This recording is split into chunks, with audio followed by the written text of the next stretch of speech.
I got a call from a friend of mine who is traveling with Motaz Azeza, the journalist from Gaza, and she asked me if I'd like to come with him. I think yesterday they were doing a teach-in at the protest on Edward Said, my father. So I said absolutely, and we went over there pretty quickly. And we were only there for about 15 minutes, but it was incredible. A lot of them were holding my father's book, The Question of Palestine, with like their finger in it and the pages folded over. They're incredibly strong. They're very young. They're simply um, just sort of encamped there, living peacefully, and it's entirely quiet. Before my father passed away, he had said that the internet was going to make the biggest difference in this struggle. With um, social media and the internet, we've learned that people can see for themselves. They can seek out other things. They can ask more questions. So he would be very happy about that. He would be incredibly proud of these students. And I want to just emphasize that they're taking their education and using it. This is what they're learning. This is how my father's work and other people's work has changed how we read history.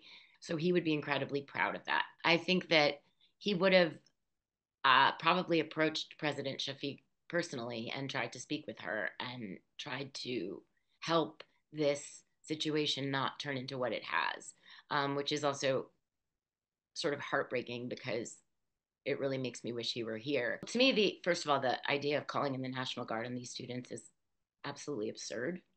They're very compliant. Um, they're not in any way combative. So I find this all very over overblown. The media reports that I've seen here in the West are not at all indicative of the actual situation. I think there are a lot of infiltrators. Some have been proven to have been infiltrating, wearing Hamas headbands and trying to start trouble. They have every right to protest. This is the First Amendment. It's the most sort of heralded part of our American, culture. So I think, first of all, they have not been treated as a normal citizen of the United States should be. The fact that they were immediately arrested, some of them were suspended and they had their belongings removed. They're children, they're like 18, 19, 20 years old. Many of these students are Jewish, and it is insulting to them and the memory of their families who may have, been victims of the Holocaust to say that they are anti Semites. I am hoping that eventually the situation will calm down, but I'm a bit concerned about the media and certain organizations sort of stoking the flames of this situation. I am deeply disappointed in the leadership of Colombia, as I think many people are. People often talk, and Joe Biden himself talks a lot about how empathetic he is. And I can't tell you how hurtful it is that his empathy seems to only apply to everyone who isn't Palestinian.